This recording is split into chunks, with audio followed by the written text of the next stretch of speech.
Okay. Quiet daytime pendemoing. Pendemoing. Nice black coffee.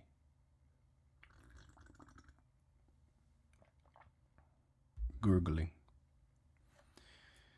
All right. So this one right here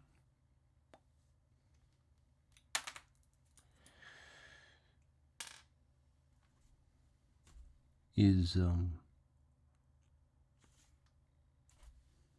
this is what it is. And yeah, so let's zoom in. Boom. Okay. So I'm just gonna get on it. Jam on it.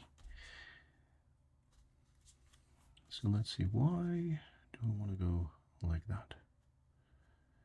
The reason is because I think this area here can benefit from a bit of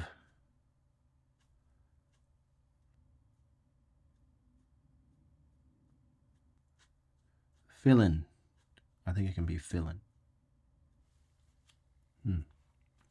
It is faux fill-in. So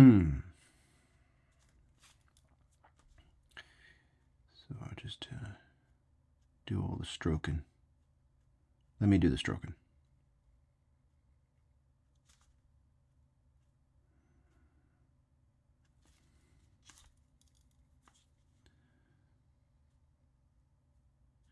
Not pressing too hard at this point. More like tapping than stroking.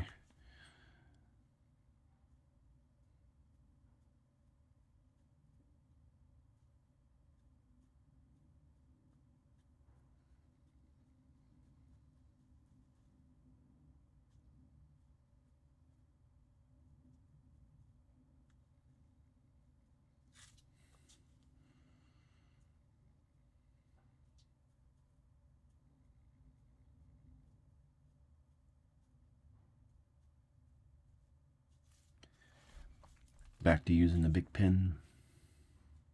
I'm going to keep these right there. The parts you don't fill in can add to the texture of the detail. And recently I've been trying to reduce the detail. Trying to make things a little bit simpler. Alright, so I will lightly fill in that area there. So this is a pen demo, so I'm not sure if this piece will ever become anything that I'd want to necessarily frame, which tends to be the standard for which I determine the value of a piece. All pieces have value because they add to the next in practice or whatever, but in this case, I'm not sure. This is a medium here. It can go either way. The lesson that I've learned over the years as a result of this idea of not being sure where this piece will end up is to treat everything with a bit of respect.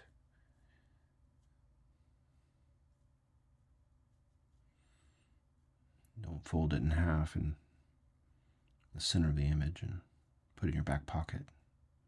That type of thing. Because you never know. Maybe you'll want to give it to somebody someday.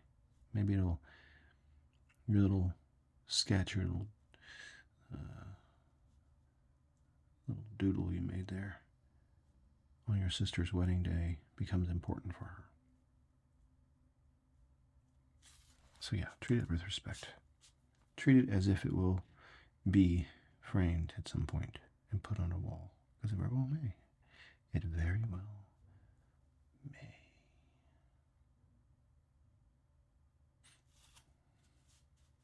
All right.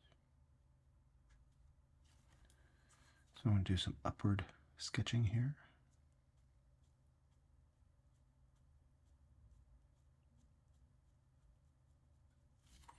And then some cross-hatching.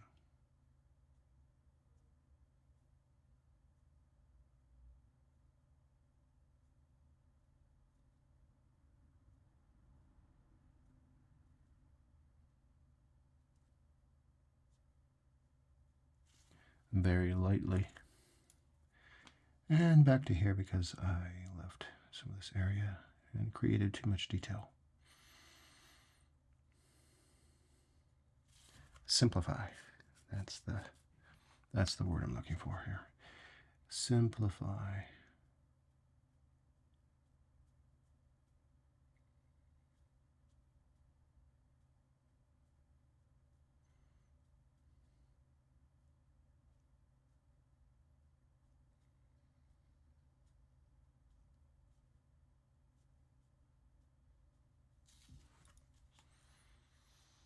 Okay.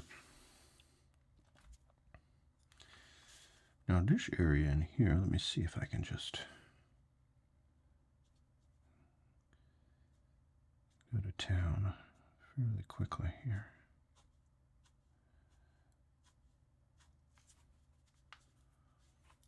And I will create a barrier here.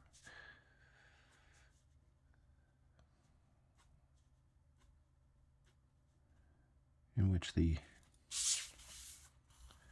area that I'm trying to fill in will be bordered by.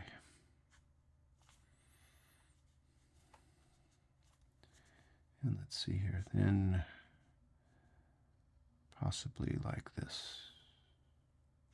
Yeah, there you go. So now I'm closer to having an area where I can fill in. Not quite there yet because this is a little strange. So I'll put something like that there. My thinking is that what I just did there will break up this line a little bit.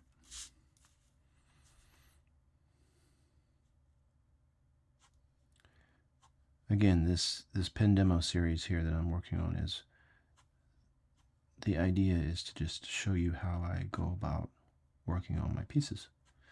The thought process as much as I can articulate for you.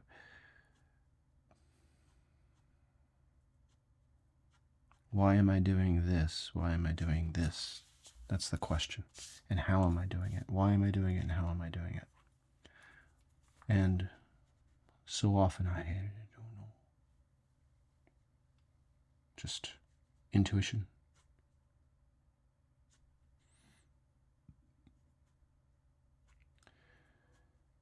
The hand will move in a certain way over years and years.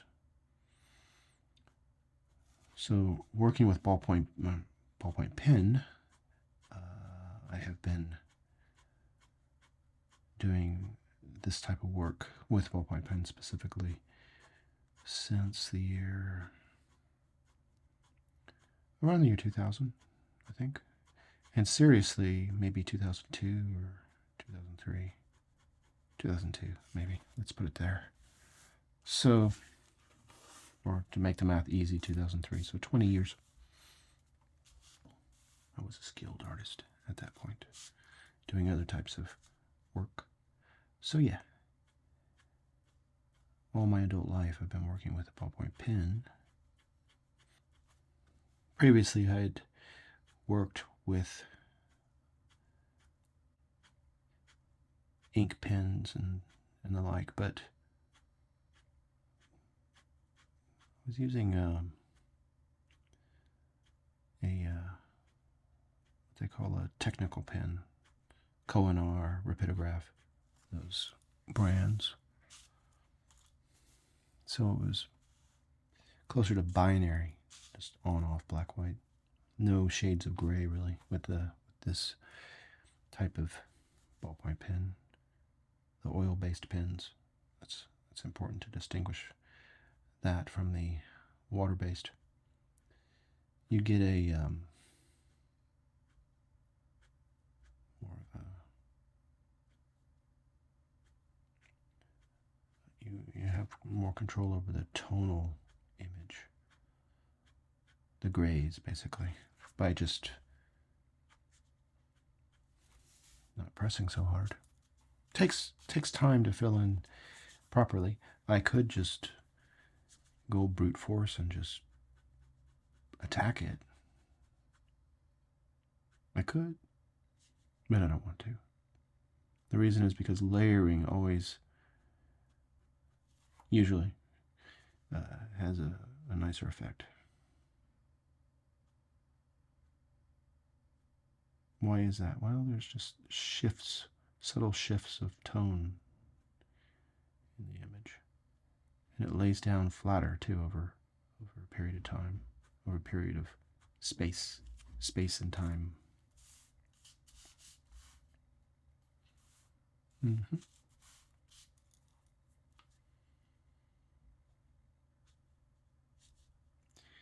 Like up here, for example, it's very light, but it's there.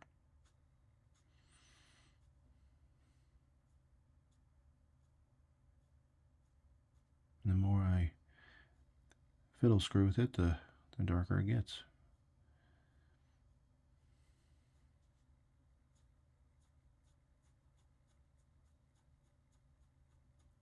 So now I'm picking up the pace a bit because I am aware of where the boundaries are very clearly, and I've established a bit of a, not a barrier, but an area where I can feel more comfortable to just go a little faster. It's almost like blocking a scene in a movie. When you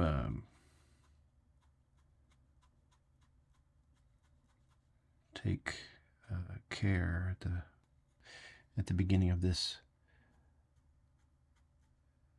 part here that you want to fill in, you take care at the beginning, then what ends up happening is you're laying down the foundation, and it's a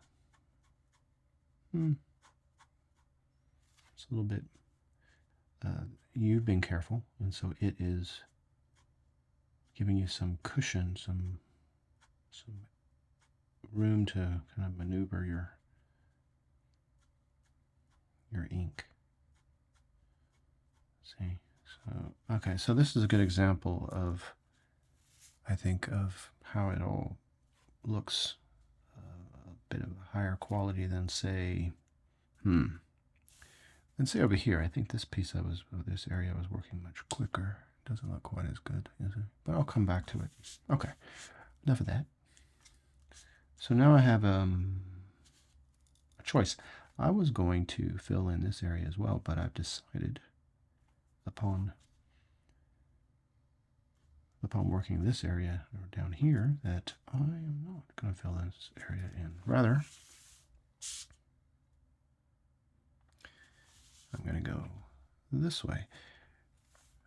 Notice how just even this area here, this large area, it is large, but it does add detail, because when you don't have that and you do, you see there's more detail, less detail, you see. So this is the thinking. How much detail do you want? Yes. Silly joke.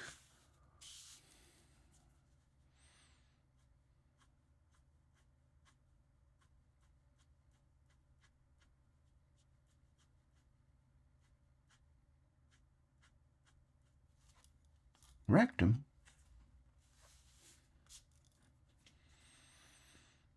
Ah, the things that tickle me. Now I put a little blip like that. Actually, that wasn't intended. I meant to just curve it like that. And I still can, you see, because there's room. But I like that, you see. And I'm going to try something. See if it works. It may not. You never know. Gotta try it. And that is, I'm going to very lightly try and slightly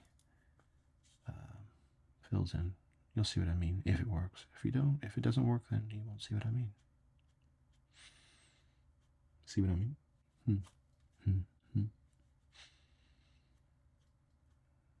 Okay. I'm going to keep a little bit of a space there. So, not really pressing at all. Very, very lightly. Just letting the gravity hold the pen at this point. Well, My hand is holding the pen, the gravity is balancing it. Or my hand is balancing it, and the gravity is not doing anything. Stupid gravity. Who needs you?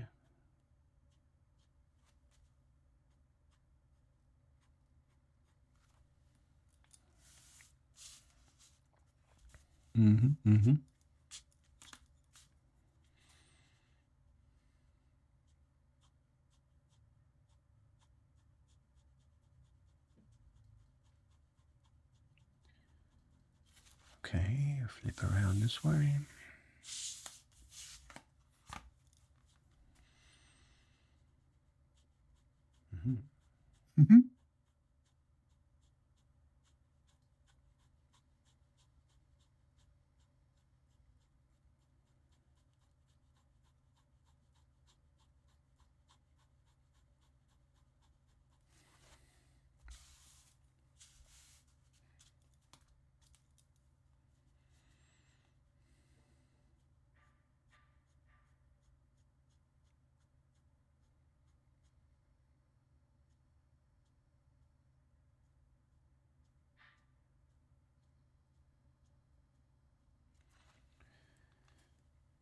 So I can achieve a certain look in here, lighter, that is, because I did a bit of cross-hatching, meaning I went in this direction, then this direction, this direction, this direction, and not pressing very hard,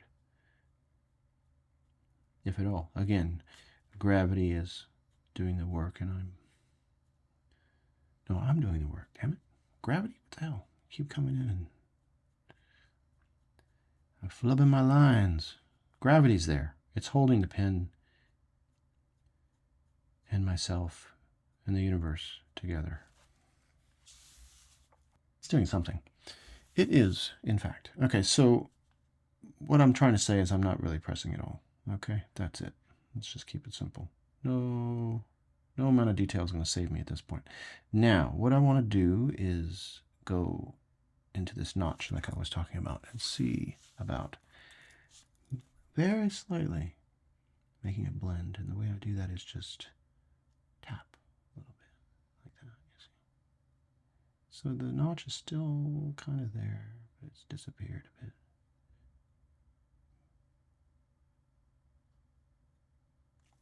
Right. And then as I move further away, then I darken in more. Yeah. Like so. And that amount of delicacy that you're using, really, just will show up in the overall piece if you just approach it that way throughout. Well, wherever you want to. There are times when you want to do a little more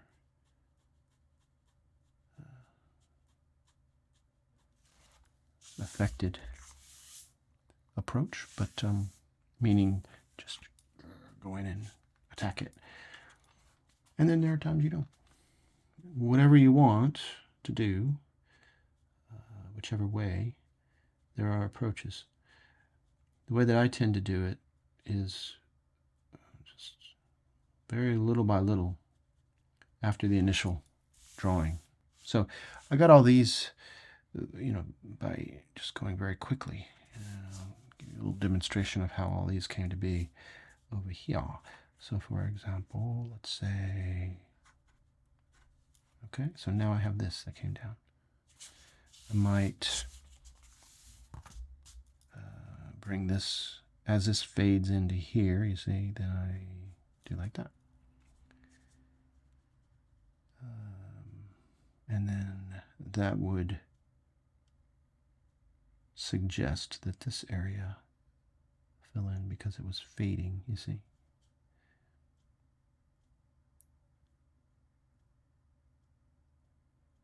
There. And then that would also suggest that I don't fill in this area, but I do fill in this area. When I say suggest, what I mean is that there's a choice. There are always choices you're making here. So if something is pulling you towards one way as opposed to the other way. So for example, I could have filled in this, but I decided this was better. Maybe it's balance. Maybe it's just the idea that there's this border here that I'm now infringing upon. See? And I've recovered. It was a little touch and go there for a moment. Oh, it's touch and go again.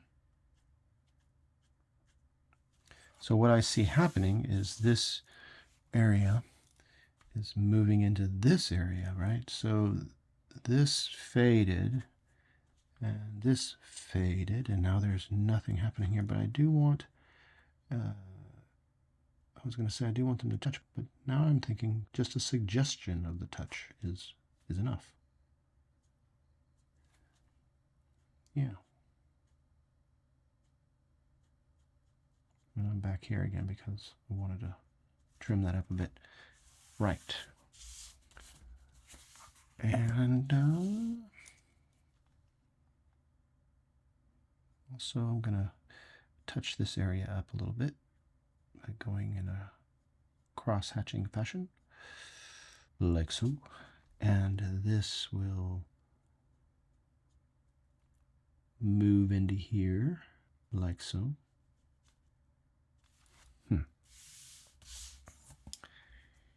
Yeah.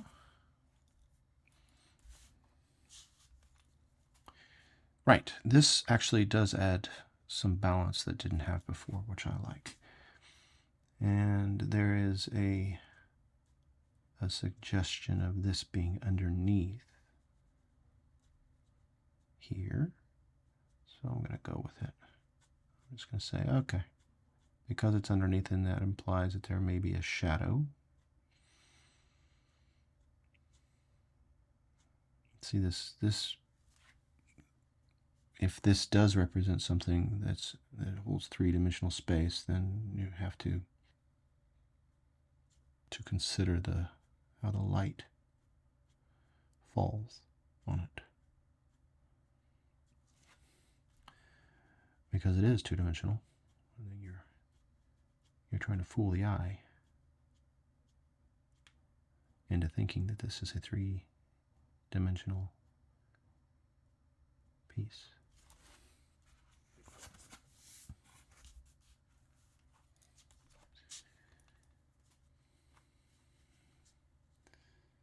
The idea that you are creating an illusion is not a surprise to anybody that's been drawing or even looking at art.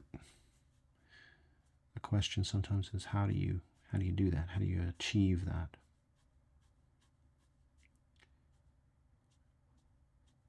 I don't know if there's any one way to achieve that. But there are ways to approach a piece with that in mind, and one of those ways is to consider how the light falls. It's shape and light, really. So how the light falls includes the highlights, the middle tones, and the shadows.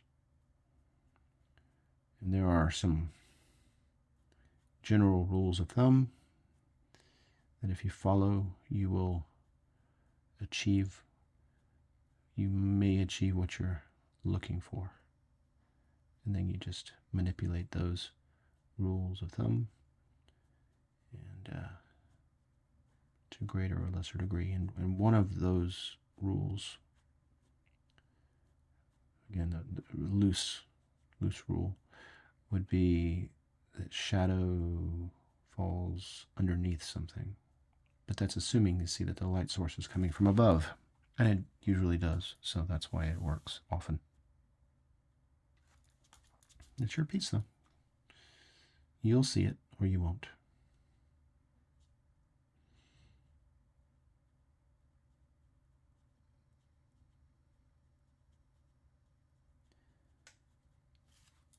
Okay, so there we go. So this looks perhaps that it falls underneath this right here. Also could just be that it's, if it were a real world object, it would just be painted black. That's another thing to consider.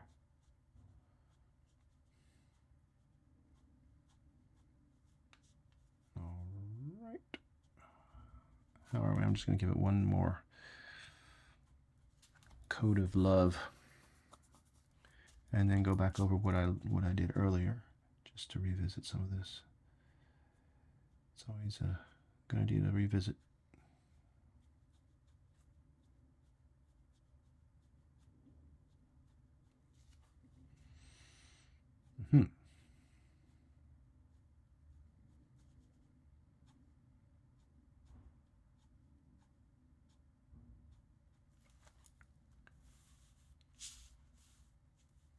Okay. So let me back up a little bit. Yeah. Worked on this area, and that today. And I feel, oh, this is, by the way, when I originally did the piece. It's not today. Today is September.